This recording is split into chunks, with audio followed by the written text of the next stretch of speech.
اللہ اللہ اللہ اللہ اللہ۔ بسم اللہ الرحمن الرحیم، الحمد للہ رب العالمین، والصلاة والسلام علی سید المرسلین وخاتم النبیین محمد وآلہ واصحابہ اجمعین، اما بعد فاعوذ باللہ من الشیطان الرجیم۔ يا أيها الذين آمنوا كتب عليكم الصيام كما كتب على الذين من قبلكم لعلكم تتقون، صدق اللہ العظیم۔ معزز سامعین، ابھی رمضان کا مقدس مہینہ شروع ہو چکا ہے۔ روزوں کے فضائل، رمضان کے فضائل بکثرت ہم کسی نہ کسی ذریعے سے سنتے اور پڑھتے آ رہے ہیں، لیکن جن چیزوں سے ہمارا روزہ خراب ہو جاتا ہے، دن بھر بھوکا رہنا فائدہ مند نہیں رہتا، ان امور سے اجتناب بھی بےحد لازمی ہے۔ ان میں بہت سے ایسے امور ہیں، بعض لوگ اس کو سمجھ کر شعوری طور پر، بعض غیر شعوری طور پر اس کو انجام دیتے ہیں، جس کی وجہ سے رمضان کے روزوں کا اجر ختم ہو جاتا ہے، اس کا احساس بھی نہیں ہوتا ہے۔ تو اس وجہ سے ہم تمام کو چاہیے، جب ہم رمضان کے روزے رکھیں تو اس کا پورا اجر و ثواب حاصل کریں، اس میں کسی قسم کی کمی اور نقص کو برداشت نہ کریں۔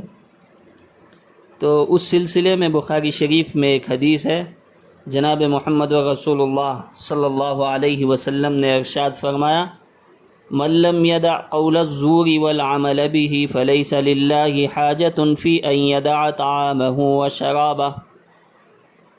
آپ علیہ الصلاۃ والسلام ارشاد فرماتے ہیں، جو شخص روزے میں جھوٹی بات اور ناجائز کلام کرنا اور اس پر عمل کرنا نہ چھوڑے تو اللہ تعالیٰ کو اس شخص کے کھانے پینے کو چھوڑنے کی کوئی ضرورت نہیں۔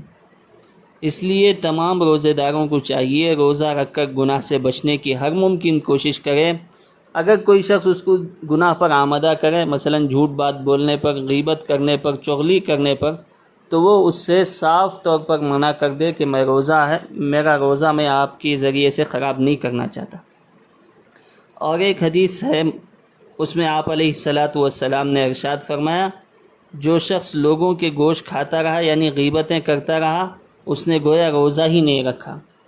غیبت کرنے والا روزہ نہ رکھنے والے کے مانند ہے۔ یہ اتنی سخت وعید ہے، تو اس وجہ سے ہم تمام کو، چاہے مرد ہو عورتیں ہوں، اپنے دن کا محاسبہ کرنا چاہیے کہ ہم کسی کی غیبت تو نہیں کر رہے ہیں، ہمارے روزے میں کمی تو نہیں آ رہی۔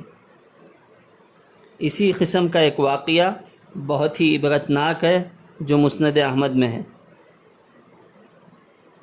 اللہ کے نبی صلی اللہ علیہ وسلم کی خدمت میں دو عورتیں آئیں جو روزے دار تھیں، اور انہوں نے آ کر عرض کیا: اے اللہ کے رسول، یہاں دو روزے دار عورتیں پیاس کے مارے موت کے دہانے تک پہنچ گئیں۔ یہ ایک صحابی ہیں،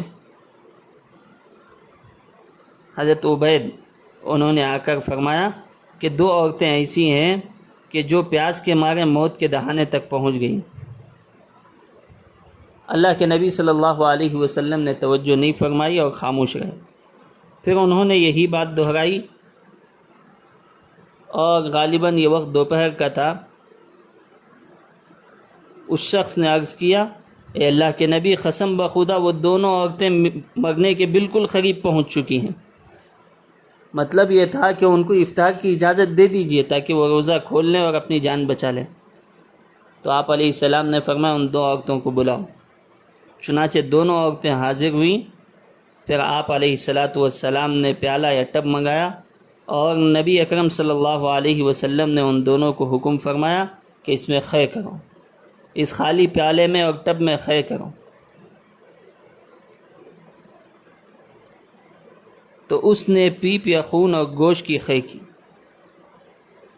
یہاں تک کہ آدھا پیالہ یا آدھا ٹب بھر گیا۔ پھر آپ علیہ الصلاۃ والسلام نے دوسری عورت کو بھی خے کرنے کا حکم فرمایا، چنانچہ اس نے بھی پیپ اور خون اور تازہ گوشت کی خے کی، یہاں تک کہ اس کا پیالہ بھر گیا۔ پھر آپ علیہ السلام نے ارشاد فرمایا: کہ ان دونوں عورتوں نے حلال پر روزہ رکھا،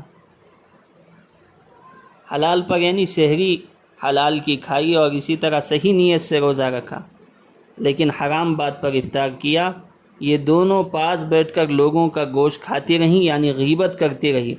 اللہ تبارک و تعالی ہم تمام کی اس مذموم حرکت سے حفاظت فرمائے۔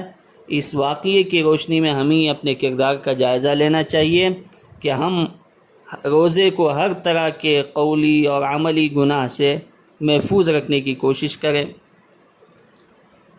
ورنہ ہم روزہ رہ کر بھی بے سود ہو جائے گا، بے فائدہ ہو جائے گا۔ اللہ تبارک و تعالی ہم تمام کو صحیح معنی میں روزہ رکھنے کی توفیق عطا فرمائے، ہر قسم کے گناہ سے اور ہر قسم کی گندگیوں سے اللہ تعالی ہم تمام کو محفوظ فرمائے۔ آمین۔ وآخر دعوانا ان الحمد للہ رب العالمین۔